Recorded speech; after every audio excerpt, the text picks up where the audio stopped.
keterampilan yang berkembang dari berbagai negara tapi bisa dipraktekkan di Amerika. Beberapa contoh di antaranya adalah teknik chiropraktik, akupunktur, dan beberapa bentuk terapi integratif komplementer lainnya. Ya, ada sentuhan, ada hipnosis, terapi musik, spiritual dan sebagainya.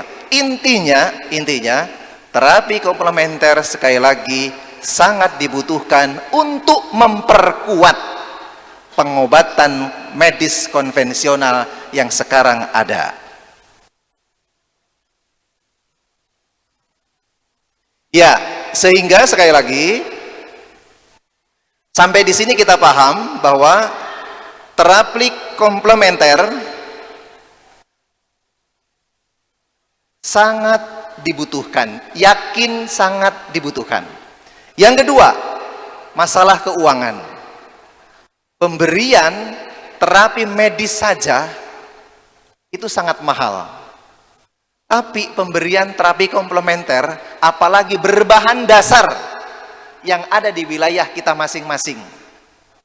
Daun ini, daun itu, akar ini, akar itu, bumbu ini, bumbu itu. Mendalami, memahami, memaknai ibadah yang dijalankan selama ini akan sangat mengurangi beban biaya, tidak saja yang bersangkutan tapi juga keluarga, masyarakat, bahkan negara. Yang berikutnya, reaksi obat kimia. Ya, tadi sudah kita singgung di awal. Sekian banyak pemberian obat-obatan, salah satunya tadi obat hipertensi, itu memiliki dampak kalau tidak diimbangi dengan terapi komplementer. Asal minum, sehingga tak sedikit justru orang yang teracuni, mestinya proporsi terapi lebih banyak, karena cara minum dan komplemennya tidak ada, obat itu lebih banyak berfungsi menjadi racun bagi tubuhnya. Contoh kasus yang paling ekstrim tadi adalah pemberian terapi pada orang yang mengalami kanker. Baik, berikutnya, dengan adanya tambahan pemberian komplementer, tentu tingkat kesembuhannya semakin tinggi. Ya, semakin tinggi. Untuk itu, kebutuhan masyarakat terhadap hal ini pasti akan meningkat. Dan faktanya terus berkembang luas, lebih-lebih di era digital. Orang mempraktekkan godok daun opo misalnya, di-share, viral. Betul nggih? Orang nyeduh bawang putih, ya, di-share, viral. Tadinya nggak ngerti, dia cerita, saya bla bla bla bla, kemudian sekarang menjadi sembuh. Tentu itu menjadi inspirator bagi yang lain. Ini salah satu manfaat dari era digital, memudahkan transfer pengetahuan tanpa harus hadir secara langsung seperti sekarang kita ini. Sehingga rekan-rekan semua, tentu saja akhirnya terapi komplementer menjadi tantangan sekaligus peluang bagi kita semua, khususnya insan-insan kesehatan, baik perawat, bidan maupun tenaga kesehatan lainnya, di dalam membantu meningkatkan derajat kesehatan masyarakat yang semakin tinggi. Kita teruskan. Sudah berapa menit, Bu? Sudah 10 menit. Ya, baik. Ya, ini contoh di Amerika, data lama. Ada sekian banyak alasan orang menggunakan terapi komplementer. Ini di Amerika. Kebetulan di Indonesia belum banyak penelitian, hingga saat ini saya belum mendapatkan datanya, ya. Dan rata-rata data-data deskriptif itu biasanya tidak mau dibiayai. Tidak mau dibiayai, sehingga sulit, ya, harus biaya sendiri. Rata-rata dari pemerintah, institusi mau membiayai kalau penelitian-penelitian yang bersifat eksperimental. Nah, sehingga ya mungkin itu yang jadi lemahnya data yang kita punya, nih. Ini contoh di Amerika, ada 54,9% mereka yang ingin mengkombinasi terapi medis konvensional dengan terapi komplementer. Banyak. Begitu pula tak beda jauh, 50,1% yang mereka ingin mencoba terapi komplementer, dan seterusnya dan seterusnya. Yang intinya sekali lagi, tidak saja berkembang di negara-negara seperti Indonesia, bahkan di Eropa, Amerika sudah jauh lebih lama berkembang terapi komplementer tersebut. Kita bisa lihat nanti. Ya, sekedar memilahkan, membedakan bagaimana pendekatan medis konvensional. Dalam salah satu pendekatan itu yang disebut dengan model alopatik. Terapi komplementer pada sisi yang lain disebut dengan istilah holistic model. Ya, pada sisi ini kita bisa melihat secara detail, silakan nanti dibaca karena waktunya sangat mepet, betapa sekali lagi keduanya dibutuhkan, tidak salah satu saja, keduanya dibutuhkan, baik alopatik model maupun holistic model, dua-duanya dibutuhkan. Berikutnya, ya, sehingga Bapak Ibu semua, terapi komplementer ini sudah diundangkan oleh pemerintah dalam peraturan pemerintah, sehingga dibuat definisi tersendiri apa itu terapi komplementer versi pemerintah, khususnya di Kementerian Kesehatan. Silakan dibaca, saya tidak usah membaca kelamaan. Berikutnya, ya, ini ada beberapa pengertian yang lain, nanti silakan bisa dibaca. Ya, dalam perspektif asuhan keperawatan, terapi komplementer tersebut lebih-lebih sudah diundangkan dalam Permenkes tadi. Kalau kita implementasikan dalam keperawatan secara real, secara nyata, ia ada di dalam SIKI, Standar Intervensi Keperawatan Indonesia. Yang pertama, standar diagnosis, yang kedua standar luaran, dan yang ketiga standar intervensi. Sekian banyak bentuk-bentuk terapi komplementer sudah ada di buku SIKI tersebut. Itu artinya kita sebagai perawat khususnya punya kesempatan untuk mengimplementasikan kepada pasien, dan itu dilegalkan dan itu dibenarkan. Sehingga sekali lagi, perguruan tinggi khususnya keperawatan yang tidak mengajarkan terapi komplementer kepada mahasiswanya, maka mahasiswanya akan gagap. Mahasiswanya tidak akan memiliki kompetensi untuk melaksanakan tindakan-tindakan yang sesungguhnya dibutuhkan oleh pasien untuk proses penyembuhan semakin baik dan semakin cepat. Berikutnya, kalau kita lihat dalam kerangka regulasi, betapa sekali lagi terapi komplementer ini sangat mendorong, bahkan memberi atmosfer yang sangat baik dalam praktek keperawatan, khususnya praktek mandiri, baik individu maupun kelompok. Dan sekarang sudah banyak terselenggara luar biasa di berbagai daerah di Indonesia. Ini dalam kerangka regulasi. Berikutnya, ya, ini contohnya yang sudah dilegalisasi di Amerika, nggih. Jadi complementary and alternative medicine itu ada beberapa kategori, ada system of healthcare, mind body therapies, manipulative and body based therapies, kemudian ada biological based therapies, dan yang terakhir ada energy therapies. Kemudian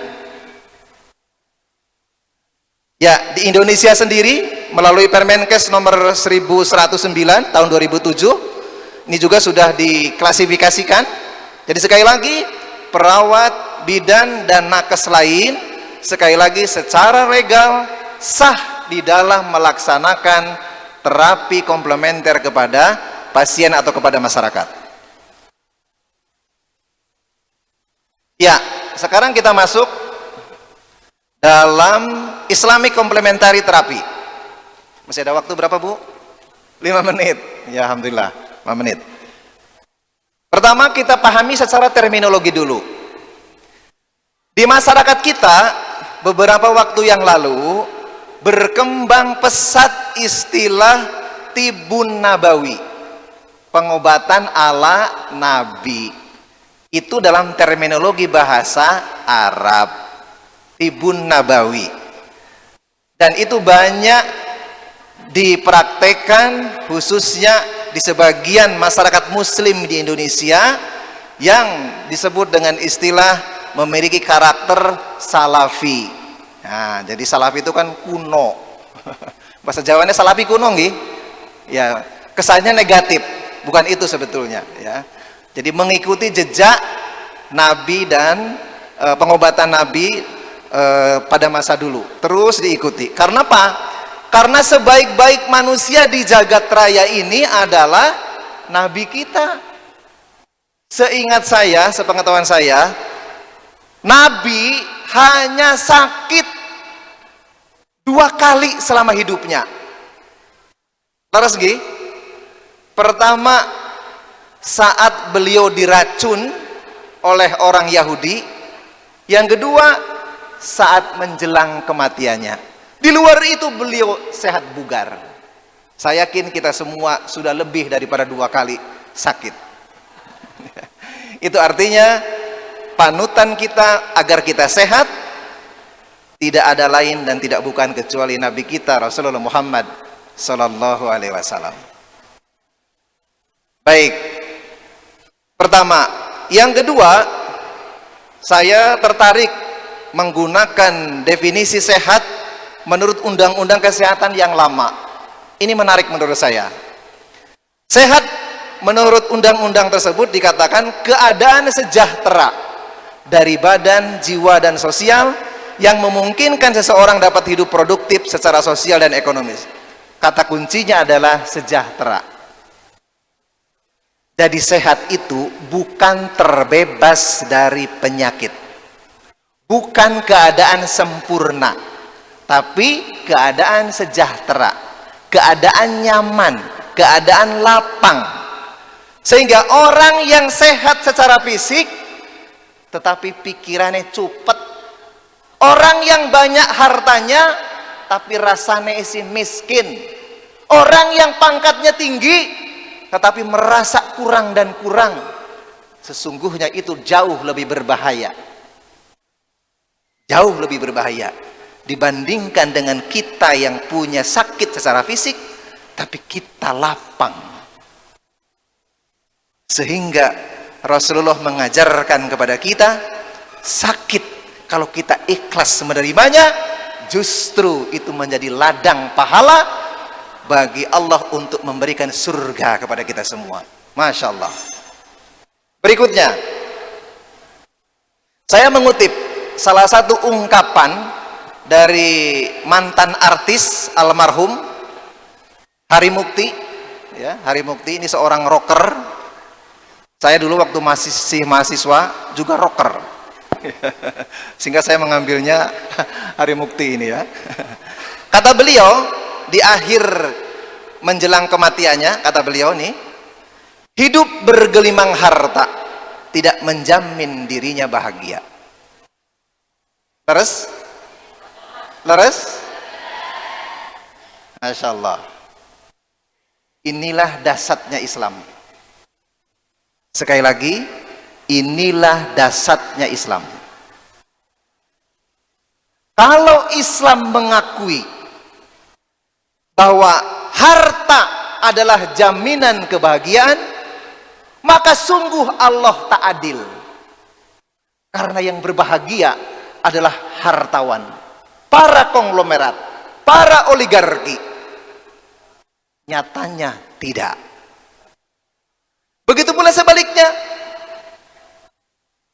Pangkat, jabatan, dan lain-lain. Sehingga kata Allah, Ya, kata Allah, ukuran kebahagiaan adalah ala inna awliya Allah la khaufun alaihim walahum yahzanun.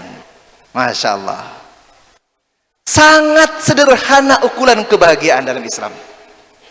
Ia terbebas dari kungkungan khauf, rasa takut, rasa khawatir, rasa cemas, dan yahzanun, rasa hina, rasa sengsara, rasa paling elek, paling rendah. Saya kebetulan ngajar keperawatan jiwa. Setiap saya pertama kali masuk kelas, selalu saya menyebarkan SRQ. Dari SRQ itu diketahui setiap angkatan mahasiswa saya, lebih dari 70% mahasiswa mengalami khaufun alaihim yahzanun. Diliputi oleh kecemasan, diliputi oleh ketakutan, kekhawatiran. Sebetulnya normal-normal saja, tapi khawatir, takut, cemas, hina yang tak menggerakkan untuk maju, membuat dia loyo, itu yang tak dikehendaki. Ya, berikutnya kalau kita coba mengutip kurang 1 menit, baik Bapak Ibu, sehingga Islam ingin mengatakan kepada kita semua Bapak Ibu, sumber penyakit akar utamanya adalah perbuatan dosa. Apa akar utamanya Bapak Ibu? Dosa kita.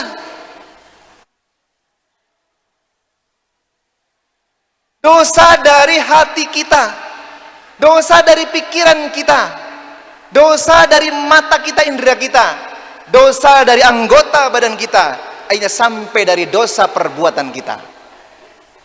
Sesungguhnya itu, sehingga solusi utama dari Islam tiada lain dan tiada bukan adalah da'ma yaribuka ila ma la yaribuk fa inna sidqa, ya, fa inna sidqa tuma'ninah wa inna kadaba ribatun. Masya Allah, ini yang harus kita jaga. Tinggalkan yang meragukanmu, beralihlah pada apa yang tidak meragukanmu. Sesungguhnya kejujuran lebih menenangkan jiwa, sedang dusta atau menipu akan menggelisahkan kita semua. Saya yakin, saya panjenengan semua masih manusia normal. Kalau kita melakukan dosa, pasti diri kita tidak akan tenang. Dan itulah akar mula dimulainya dosa satu masih tertutupi, cenderung melakukan dosa kedua. Dosa kedua masih tertutupi, akan cenderung melakukan dosa ketiga. Dan seterusnya dan seterusnya. Dan yang berbahaya kalau itu sampai kepada penyakit mental yang disebut dengan neurotik, bahkan yang paling dasar adalah psikotik. Mungkin itu Bapak Ibu, lain-lainnya ini sebagai tambahan karena waktunya juga yang sudah habis ya, saya tampilkan layar saja. Ya, di sini Allah katakan wa idza maritu fahuwa yasbin. Sungguh kata Allah, semua sakit, semua penyakit apapun yasfin, pasti ada obatnya, ada cara untuk kesembuhannya. Dan itulah tugas saya panjenengan semua untuk terus menggali dimanapun dan kapanpun.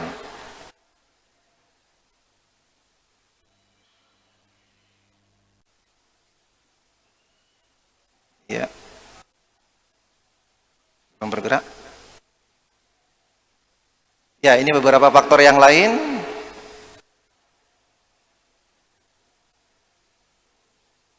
Ya, ini beberapa unsur dari dimensi Islamic Complementary Therapy. Ya, termasuk ini yang berkembang di masyarakat kita. Obat hati ada 5 perkara sekira sudah hafal semua. Tinggal bagaimana kita mengimplementasikan. Ya, ini beberapa contoh benefit dan efikasinya dari Islamic Complementary Therapy.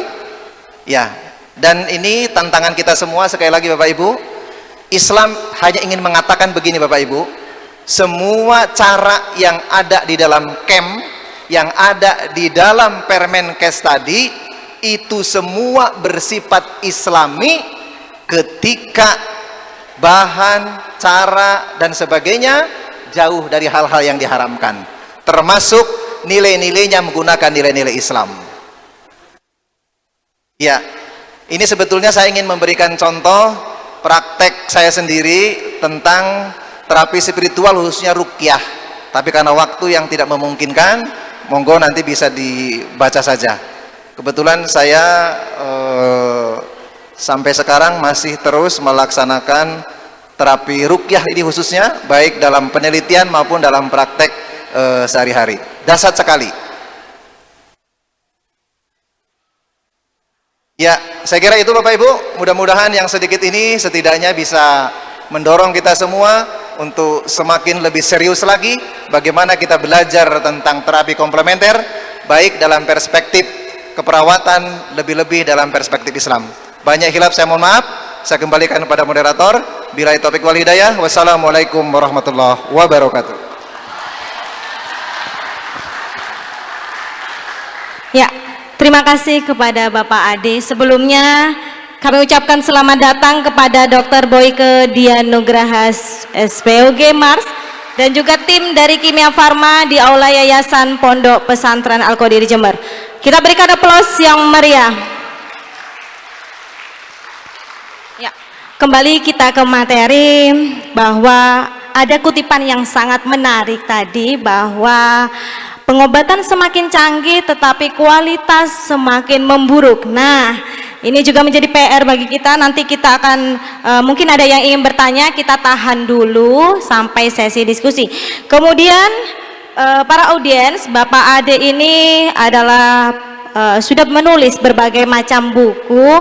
Nah, beruntungnya Bapak Ade akan memberikan door prize bagi salah satu saja ya audiens yang bisa menjawab. Nah, untuk pertanyaannya bisa dari Bapak Ade nggih? Oh, nanti saja. Baik kalau begitu. Apakah ada yang sudah tidak sabar untuk mendengarkan materi dari Dr. Boyke? Iya. Baik, kalau begitu kita sambut pemateri kita yang ketiga, atau kita majukan dulu ya, yaitu Dr. Boyke Dianugraha SPOG Mars. Dipersilakan untuk maju ke panggung. Tepuk tangan yang meriah.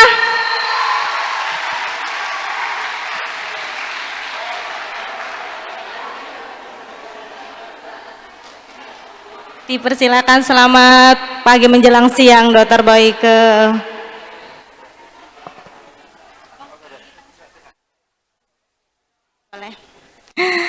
Bagaimana kabarnya Dr. Boyke?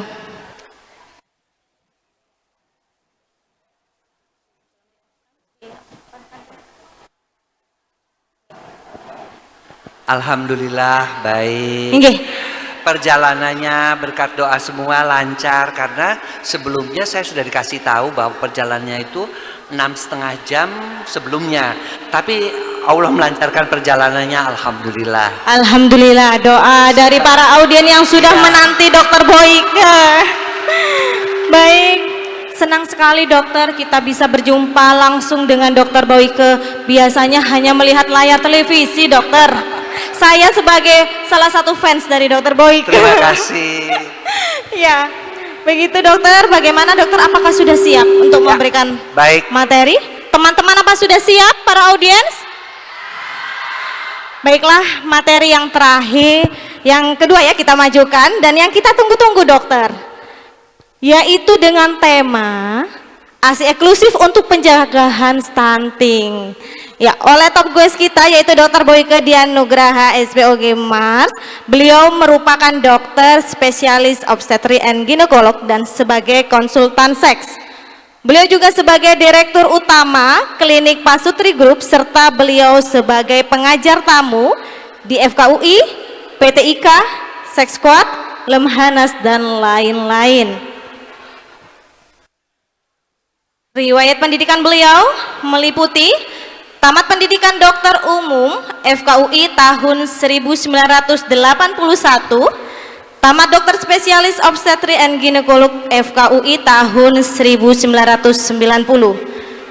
tamat magister administrasi rumah sakit pasca sarjana UI tahun 1996, serta mengikuti kursus dan seminar tentang seks and reproductive health antara lain di Belanda tahun 1988,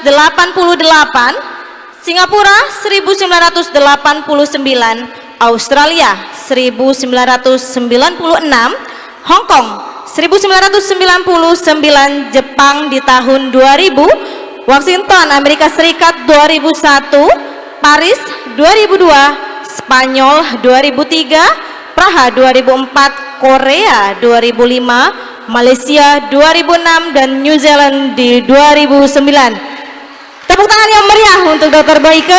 Hadirin sekalian, siapkan fokus terbaik Anda. Kita sambut pemateri kita yang luar biasa, Dr. Boyke Dianugraha SPOG Mars. Dipersilakan dokter. Boleh saya turun ke bawah ya? Baik, Assalamualaikum warahmatullahi wabarakatuh.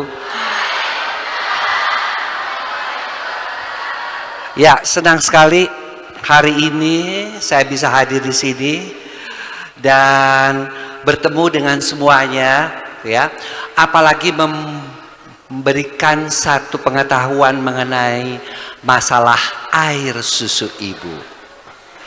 Ya kan, pernah dengar juga mengapa Rasulullah itu selalu mengatakan umi. Ternyata di dalam wanita itu, ya, terdapat berbagai macam mukjizat. Salah satunya adalah air susu ibu. Bahkan di dalam Al-Quran dikatakan 2 tahun, tapi menyusui eksklusif itu 6 bulan. Ya, baik. Slide yang pertama. Nah, semua orang akan bercita-cita untuk bisa membuat keluarga yang sehat, ya. Anak-anak yang sehat, tidak stunting, dan ini cukup menyedihkan. Di Indonesia itu hampir sekitar 24, sekarang turun menjadi 16 atau 17 ya, yang mengalami stunting, persentase daripada anak-anak, ya, dan mendapatkan pendidikan bermutu.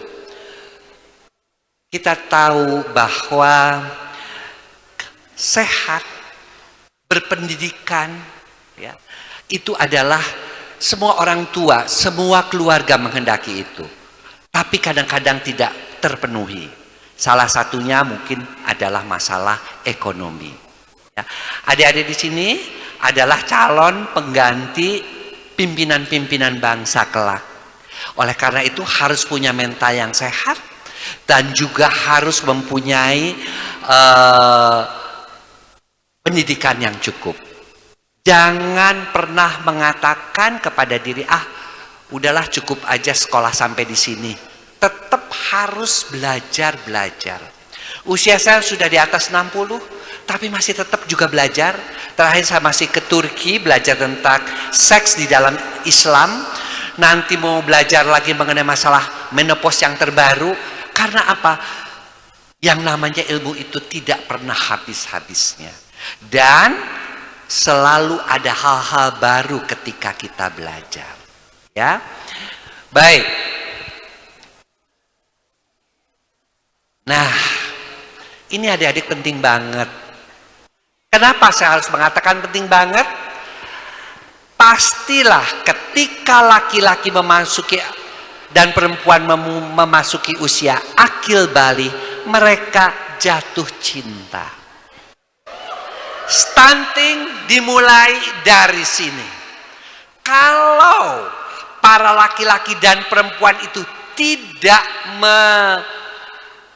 indahkan aturan-aturan agama. Apa? Watakrabu zina. Jangan engkau berzina.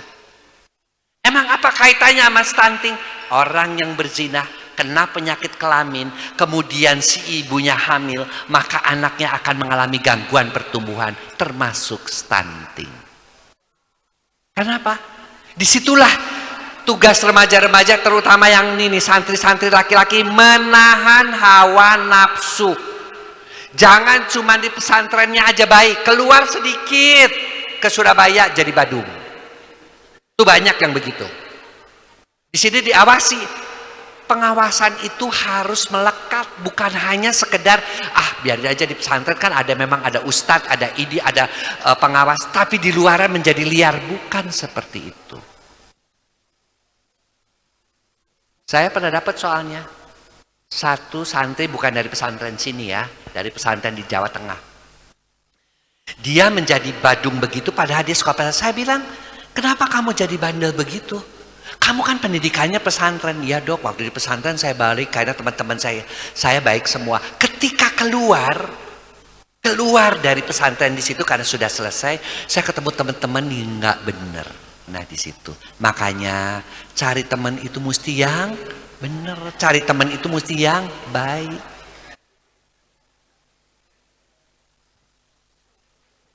Cinta, kemudian itu sudah. Jangan melakukan zina, seks bebas.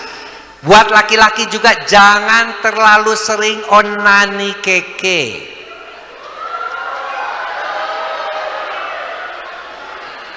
Wajar, kita mesti melihat wajar bahwa Tuhan memberikan fitrah kita untuk terangsang dengan lawan jenis. Tapi tidak bisa disalurkan dengan sabun terus menerus lagi, gak bener itu. Ya, yang perempuan juga wajar, tapi kita harus bisa menahan. Caranya gimana? Benar tuh, saya setuju. Berzikirlah engkau kepadaku, maka hatimu akan tentram. Ada itu memang ayatnya. Udah ada, tapi kan daripada ngejikir mendingan ngocok. Nah itu yang kagak benar. Itu yang kagak benar. Ya, jadi harus banyak berzikir. Slide. Menikahlah setelah kamu cukup umur, sehat, secara ekonomi. Ingat, jangan nikahlah terserahlah, la haula aja gua nikah, mau nggak punya duit, jangan. Itu kamu menyiksa istri kamu. Kamu harus kerja dong. Tugas laki-laki itu memberi nafkah kepada. Nah, jadi kamu juga perempuan, jangan nggak apa-apa, yang penting dia ganteng, yang penting burungnya gede. Nggak bisa seperti itu, ngaco kamu. Nggak ada urusan, nggak ada kaitan sama kebahagiaan. Nggak bisa seperti itu. Kamu harus tetap berpikir positif. Oh, dia udah kerja, alhamdulillah sholatnya benar, alhamdulillah dia juga orang tuanya mengizinkan, alhamdulillah seiman. Mesti banyak sekali alhamdulillahnya. Jangan cuma ngelihat gantengnya doang atau cuma ngelihat kayanya doang, enggak benar juga. Ya. Dan yang harus diperhatikan juga adalah bahwa kita memohon kepada Tuhan bahwa di dalam hidup perkawinan itu agar menghasilkan anak-anak yang baik harus saling menjaga. Ya, slide.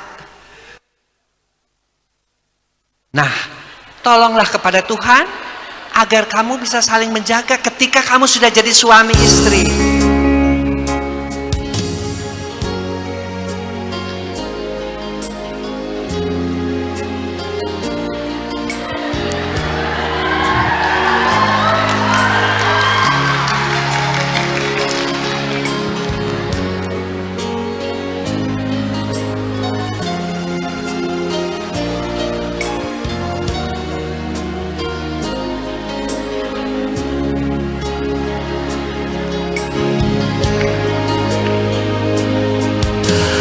Hanya dirimu yang ku cinta, takkan membuat aku jatuh cinta lagi.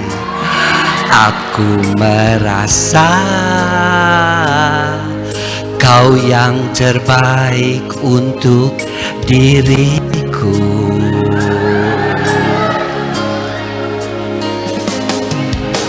Walau ku tahu kau tak sempurna, takkan membuat aku jauh darimu. Apa adanya, ku kan tetap setia kepadamu.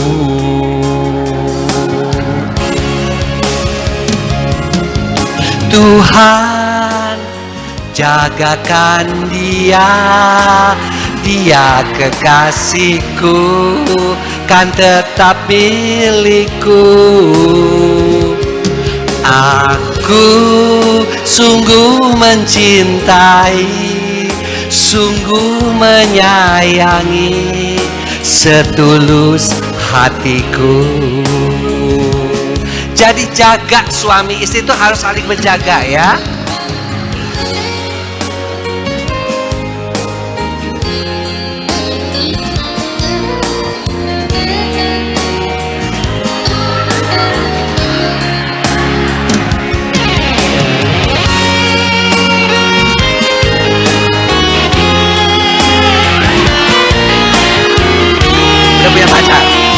Udah punya pacar.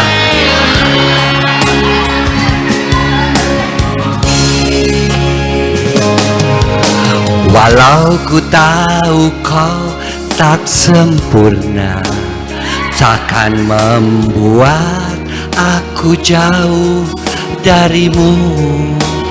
Apa adanya, ku kan tetap setia kepadamu.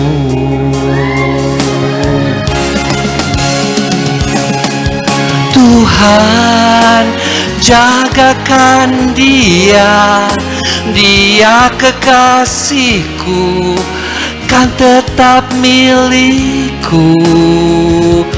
Aku sungguh mencintai, sungguh menyayangi, setulus hatiku. Tuhan, jagakan dia, dia kekasihku, kan tetap milikku.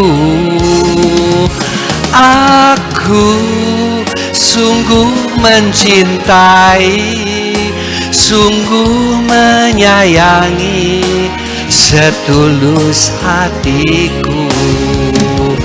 Aku sungguh mencintai, sungguh menyayangi, setulus hatiku. Tuhan, jagakan dia.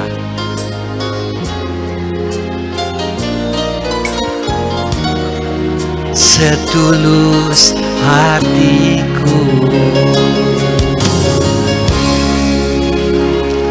Baik, jadi insya Allah kalau kalian menikah dengan saling menjaga, suaminya nggak selingkuh, istrinya juga nggak macem-macem, saling mengingatkan untuk tetap ketika hamil makan yang baik, dan ketika anak lahir mau menyusukan selama 6 bulan, ya, menyusui eksklusif, insya Allah anaknya nggak akan stunting. Tapi kalau hamil makannya cuma mie instan melulu, hamil cuman kerjanya berantem melulu, hamil cuman kerjanya adalah nangis melulu, maka anaknya juga akan menjadi stunting. Jadi stunting tidak hanya sejak dia itu lahir saja, tapi harus dibina sejak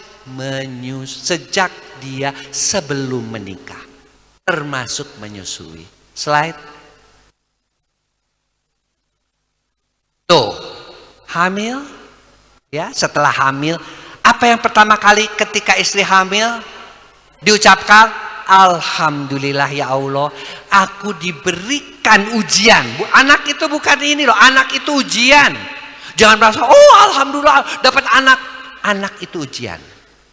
Karena dengan anak itu, dengan hadirnya anak di dalam keluarga kita, maka kita harus berlatih sabar, harus berlatih membimbing, harus berlatih untuk bisa membuat anak itu menjadi lebih pandai daripada orang tuanya, lebih beriman daripada orang tuanya, dan itu adalah tugas berat dari Allah untuk kita semua.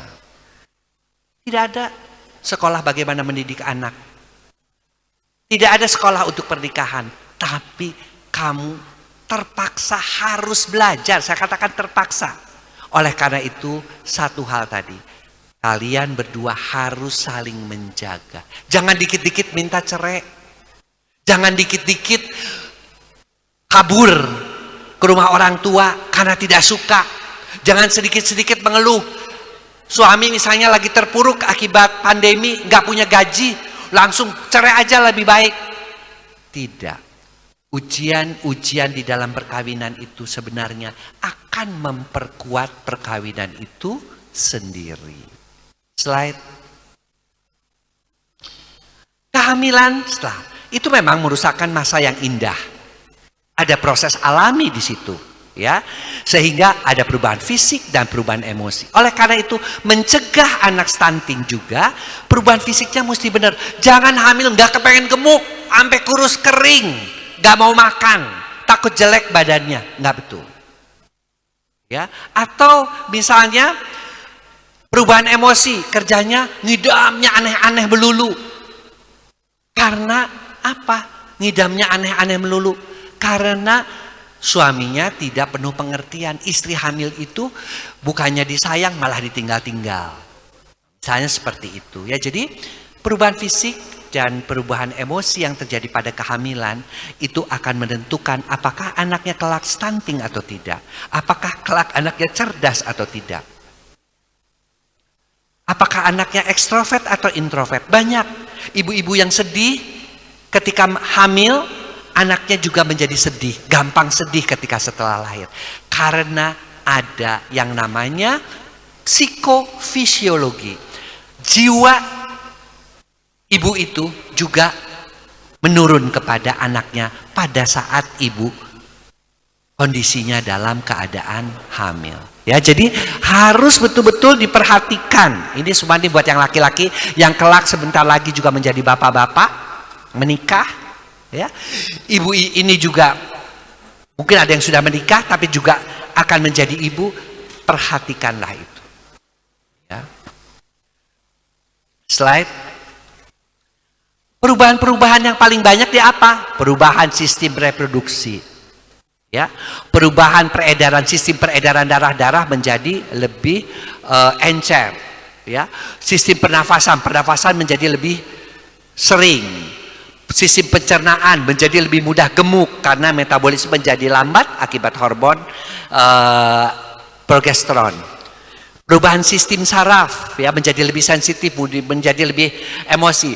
Perubahan sistem otot rangka pada kehamilan, itu otot-otot akan menjadi lebih mudah berkembang. Sistem ginjal dan saluran kemih yang juga akan berubah sebenarnya yang berkaitan dengan kehamilan itu adalah slide.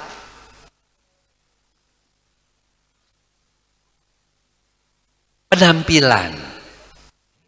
Banyak wanita-wanita yang ketika hamil itu tidak mau tetap berusaha untuk tampil cantik. Banyak. Kali anaknya cowok, jadi saya nggak mau dandan, nggak bisa juga. Zaman sekarang Bu, zaman sekarang adik-adik yang namanya laki-laki itu godaannya banyak banget. Ibu hamil di luar sana, banyak yang belum hamil dan cantik-cantik. Jadi artinya apa? Ketika hamil pun harus tetap menjaga diri. Apa yang terjadi berubah selain perutnya menjadi gemuk, perutnya menjadi buncit karena perkembangan daripada rahim, ya. Yang bertambah juga adalah payudaranya bertambah besar. Karena dia dipersiapkan oleh Allah untuk bisa memberikan air susu ibu kepada bayinya kelak kalau sudah melahirkan. Ya. Seperti apa? Lihat slide. Ya. Nah, masanya membesar. Putingnya lebih bertonjolan kecil-kecil dan kadang-kadang berisi dengan air susu ibu. Kemudian salurannya bertambah. Oleh karena itu penting sekali untuk melakukan perawatan payudara, berak yang sesuai. Jangan pelit, lagi hamil payudaranya membesar masih pakai itu sampai kejepit, itu nggak benar. Ya, payudara dirawat dengan apa? Minyak zaitun. Dilakukan masas pelan-pelan supaya air susu ibunya lebih banyak. Banyak sekarang ya orang-orang kok tidak bisa memberikan ASI yang berkualitas ya, karena banyak yang tidak merawat payudaranya sejak sebelum melahirkan. Banyak yang tidak memberi asupan-asupan vitamin kepada dirinya sehingga air susunya berkurang. Oleh karena itu, slide kita lihat. Nah, payudaranya ya dia akan bertambah besar. Yang laki-laki nggak biasa aja kali ngelihat payudara. Ya memang akan istri kamu nanti akan seperti ini juga payudaranya, kamu mesti tahu. Slide. Nah, dan lakukanlah menyusui. Ya. Slide. Nah, salah satu yang terkenal untuk diberikan menambah air susu ibu adalah daun katuk. Betul sekali ya, daun katuk. Tetapi daun katuk saja kadang-kadang tidak cukup, harus ditambahkan vitamin-vitamin, yaitu vitamin-vitamin yang mengandung B1, B6, B12 yang sebenarnya kalau kita mau masak daun katuk juga zaman-zaman dulu memang ibu-ibu kita masih bisa. Tapi jangan sekarang, hidup kita itu kan praktis. Kita mendingan dalam bentuk kapsul saja. Yaitu ada ya yang kita sebut dengan kapsul yang namanya Asifit ini tuh ya. Jadi selain daun katuk ya, itu juga mengandung komposisi ekstrak daun katuk, vitamin B1, vitamin B2, vitamin B6, B12. B1 untuk apa? B1 lebih banyak untuk persyarafan. Kita tahu bahwa pada kehamilan persyarafan juga ikut menjadi lebih sensitif, ya. Dibantu dengan vitamin B1. B2 itu juga, B6 untuk mual muntah, bisa mengatasi mual muntah saat kehamilan. B2 juga itu untuk melancarkan peredaran darah. Dan B12 itu untuk menambah darah atau hemoglobin pada wanita-wanita hamil. Ya, karena 70% wanita hamil di Indonesia ini mengalami gangguan anemia atau kurang darah pada kehamilan. HB-nya di bawah 10. Sehingga itu akan mempengaruhi, ya. Apakah itu mempengaruhi stunting? Memudahkan terjadinya stunting. Bayi-bayi yang dilahirkan oleh ibu-ibu yang anemia atau kurang darah mengakibatkan dia mudah sekali terkena infeksi. Jadi, nih, para pria juga harus tahu bahwasanya bayi-bayi tersebut harus lahir dengan HB yang cukup. Saya lihat juga di sini ada banyak ibu bidan termasuk ibu bidan desa. Tolong vitamin B6, B12 ya. Kemudian asam folat itu Fe diberikan. Dan agar mencegah anak-anak itu stunting, Bu Bidan bisa rekomendasikan daun katuk dengan segala vitaminnya, tetapi bisa diberikan dalam bentuk yang lebih simpel, yaitu kapsul Asifit. Penggunaannya mudah, nggak perlu ngerebus-rebus, nggak perlu nanam lagi daun katuk, biar aja pabrik aja yang nanam, tapi sudah dibentuk dalam bentuk yang lebih kompak ya. yang sudah ada dimasukkan di dalamnya vitamin B1, B12, kemudian B6 dan juga B2. Itu adalah komposisi daripada ASIFID yang merupakan cara supaya ibu-ibu menjadi ibu sejati yang bisa menyusui dengan kadar air susu ibu yang terbaik untuk bayi dalam mencegah terjadinya stunting. Slide.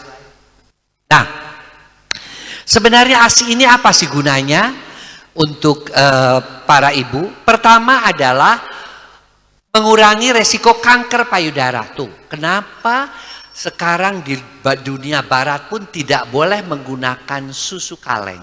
Karena ternyata orang-orang yang tidak menyusukan bisa terkena kanker payudara. Ya, kanker payudara.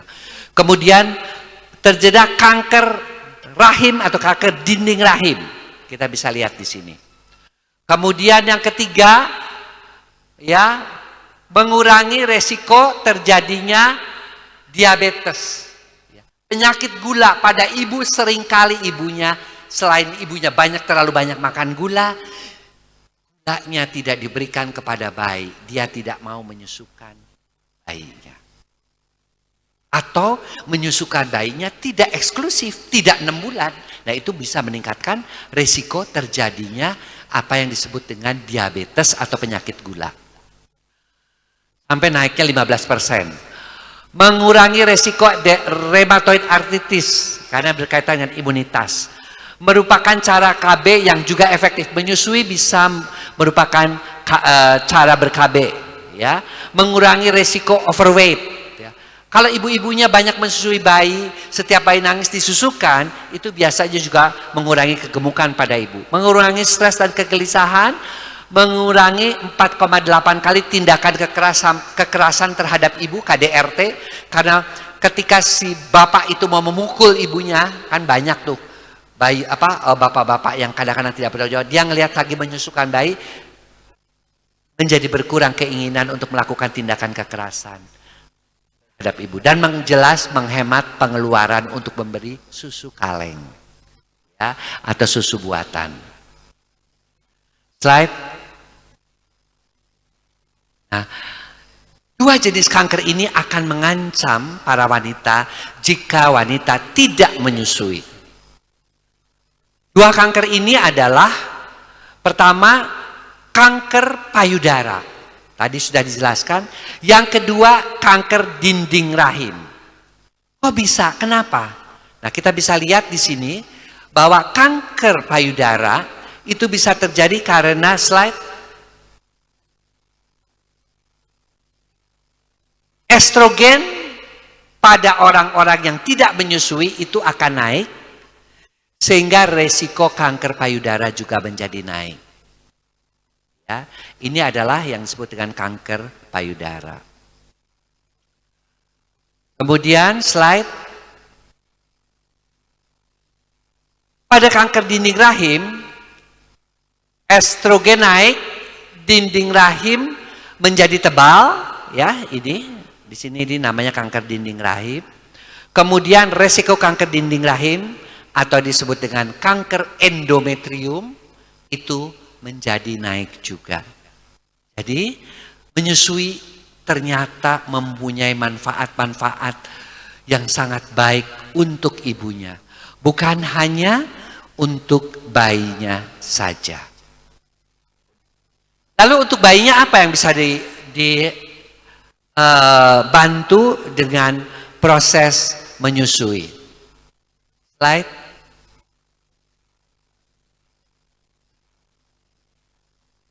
Slide, ya. Untuk anak, kita lihat. Yang pertama adalah bahwa membuat anak lebih sehat, lebih pandai, IQ-nya lebih tinggi.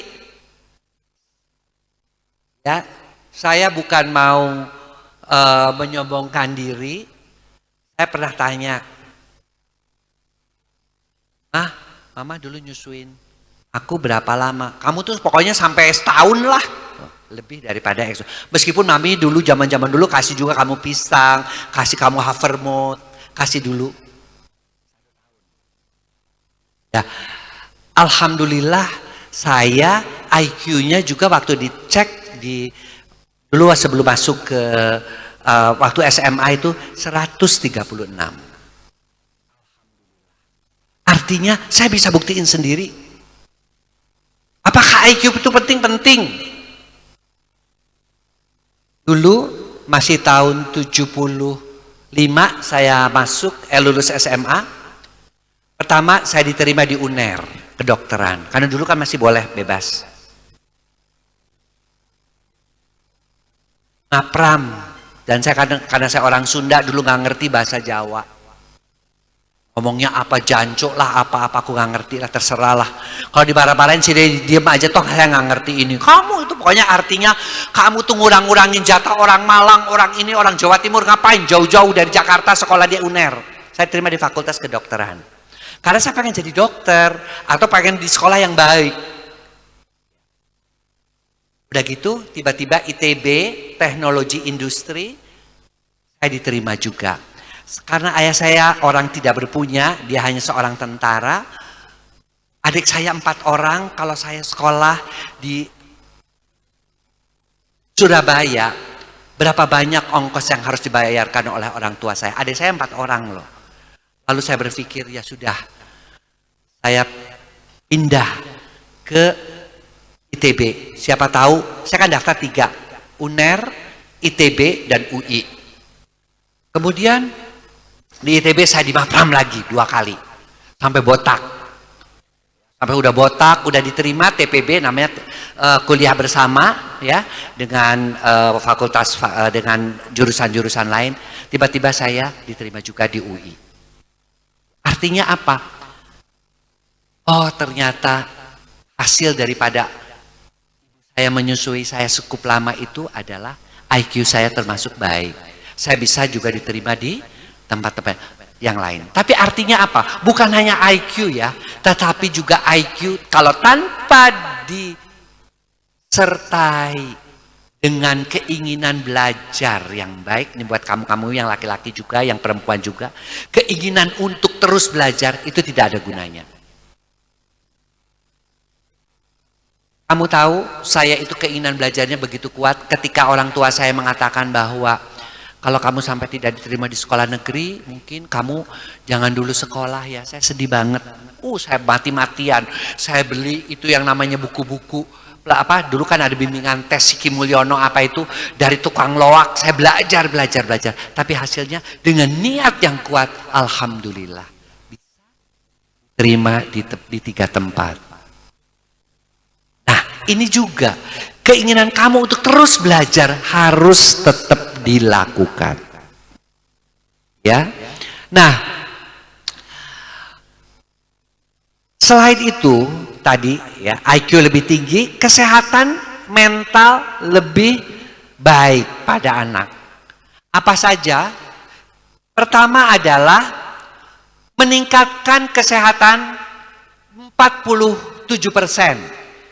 Anak-anak bayi yang diberikan air susu ibu, dia akan lebih jarang mensret dan 16,7 kali lebih jarang sesak napas, demam, pilek, batuk, pneumonia. Bayangkan naiknya 16 kali lipat, daya tahan tubuhnya lebih baik. Itulah mujizat Allah yang diberikan melalui Umi, melalui ibu kita. IQ juga dari ibu, semua dari ibu. Kemudian anak ASI lebih pandai.